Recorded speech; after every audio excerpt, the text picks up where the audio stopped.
my name is Michelle, this is Abby. Welcome back to our channel, and this is episode 6 of the Ultimate Dog Training Series. Yes. Today we're going to teach Abby stay.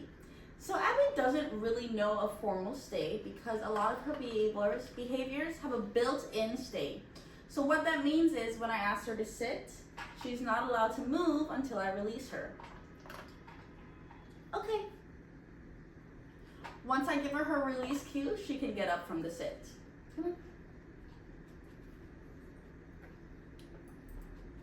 Yes. So that's what an automatic stay is. She has that for her sit behavior and her down behavior, so I really never formally taught her stay. But stay is extremely easy to teach. All the dog has to do is hold that position.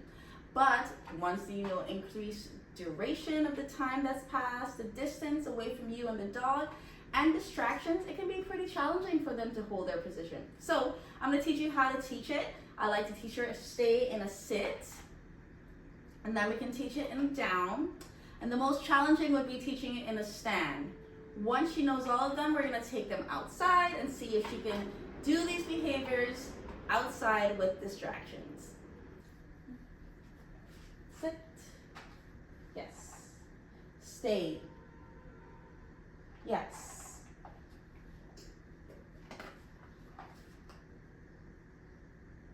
Yes. Okay. So that was quick. I just told her to sit, stay, waited a few seconds, and released her. Stay. Yes.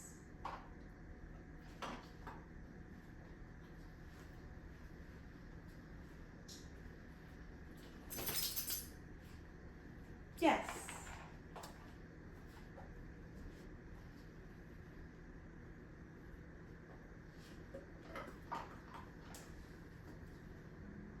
Okay. Good girl. Good girl. Stay.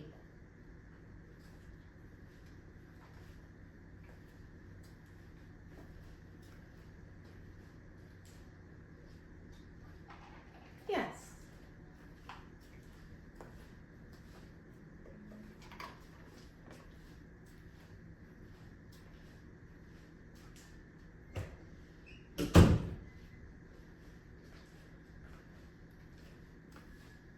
Yes.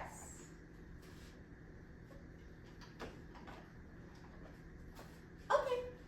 Yes. So that was pretty easy. I just asked her to stay in a sit.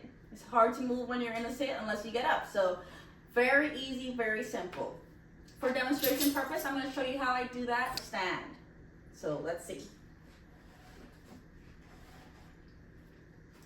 Stay. Yes.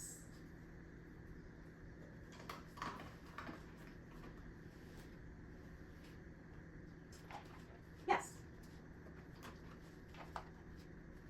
Yes.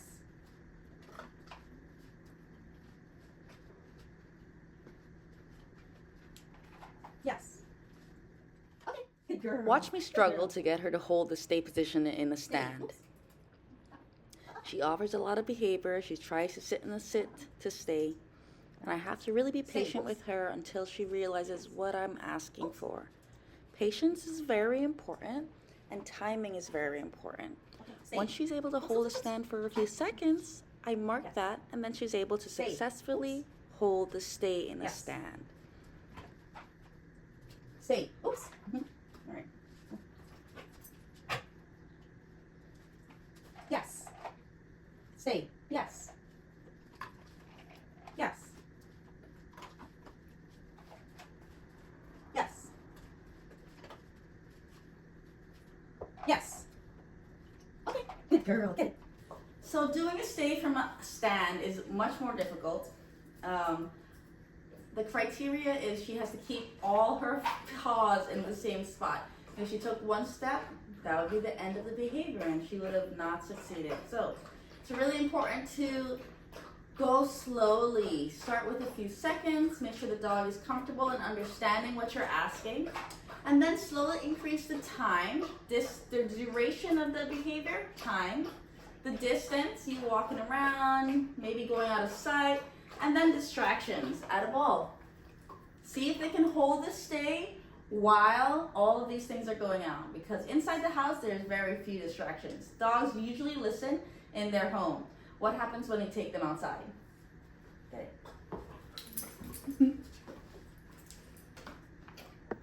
Okay, so we are out in the parking garage.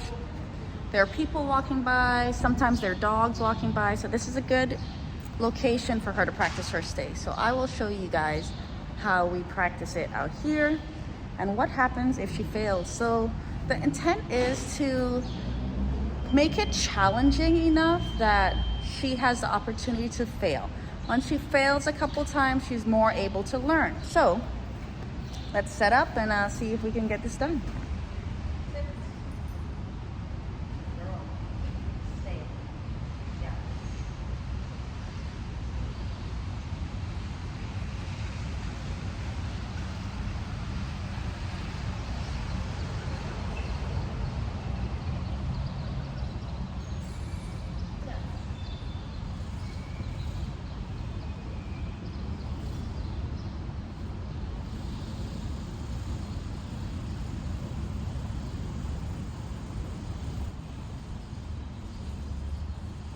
So I'm just running through her stay here. The next one you're gonna see she's a little more distracted. Luckily I was close because there was a dog and her owner sitting right behind them, walking by, so it was more likely that she would have failed here. But since I was so close, the distance was close enough that she was able to maintain the behavior, and I rewarded her handsomely for her efforts.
Okay, we are at the dog park now.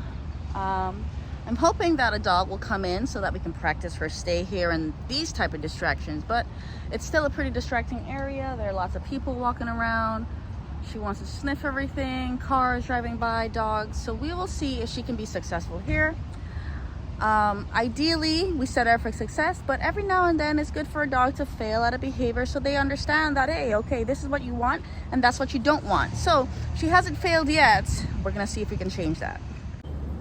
When you're watching these videos back, notice how anytime I take a behavior into a new environment, I decrease the difficulty of getting the reward. So she's staying here now. As soon as she hold the stay for 1 second, I gave her a treat. I only am gonna go to the gate and then I'm gonna give her a treat and come back. I make sure I set it up so that she is successful. If you go into a new environment, you have to decrease the criteria so the dog can learn in this new environment.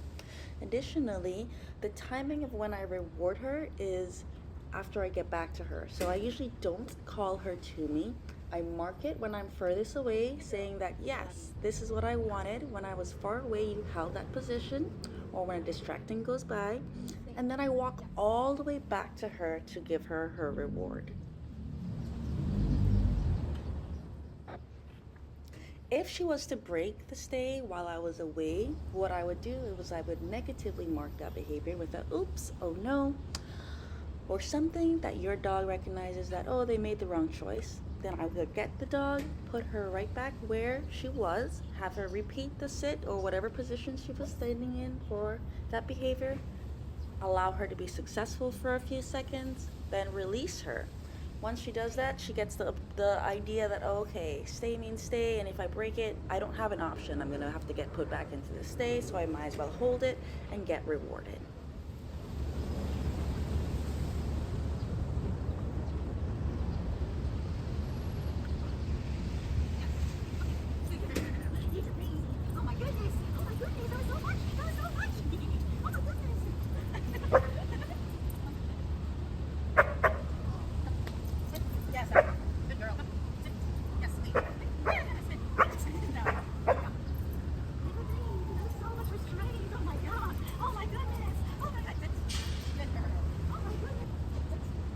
Stay.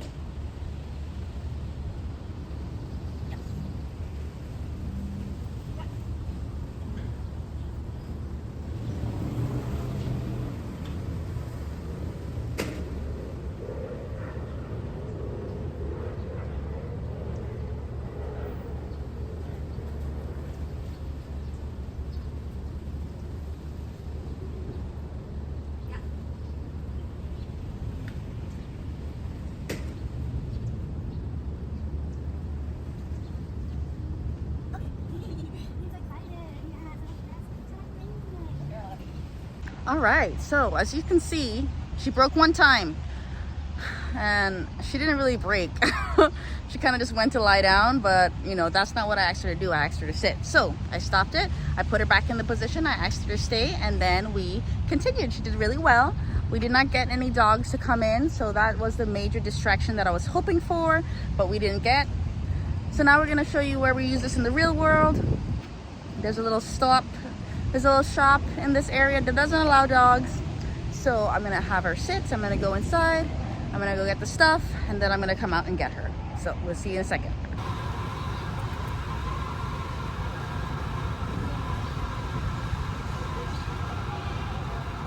Stay.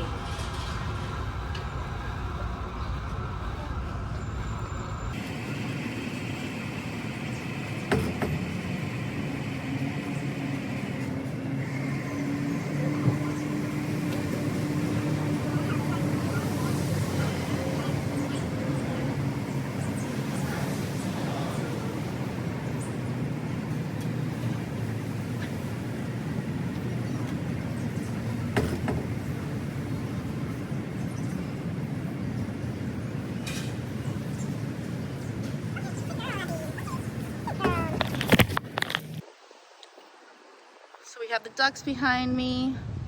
We're at a bend, so I can see what's coming from both angles.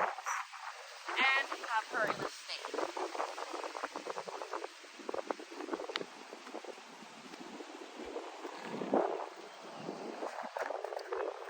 There's a lot going on. She has a release cue, so as soon as I give her her release cue, she can break it. I haven't been reinforcing her because this is not a new behavior for her. She should be good, but if I see her starting to be a little distracted, I always catch her before she tries to break it. Okay. Good girl. I don't think she realized what word I said, but which is good because I didn't mean to say that word. Yes.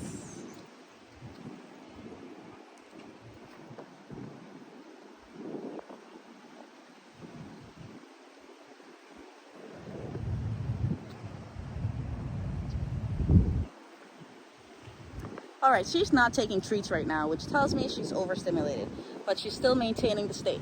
So let's bring us to what do you do when your dog isn't taking treats? Well, you can use corrections, which I very, very sparingly use. I much rather set her up for success and then repeat a behavior if she fails than to correct her. I'll stop her from getting up and put her back in the position if she does break it. But one thing that you can do to reward a dog that is not food motivated is to use the environment. So it's pretty safe right now. There's nothing in the environment that can really hurt her.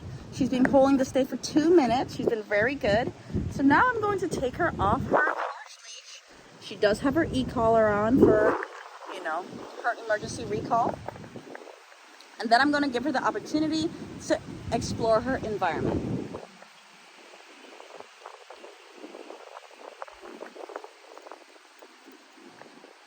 Go play.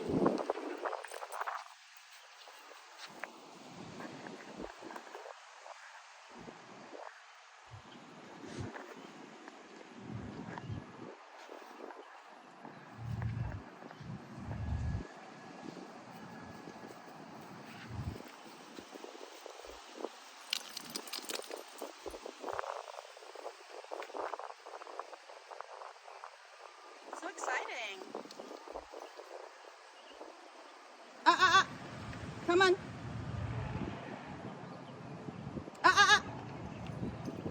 Good girl. And that concludes episode 6 of the Ultimate Dog Training Series, Stay. I hope you guys enjoyed. Abby and I had a great time filming this one for y'all, and we'll see you next time. Bye.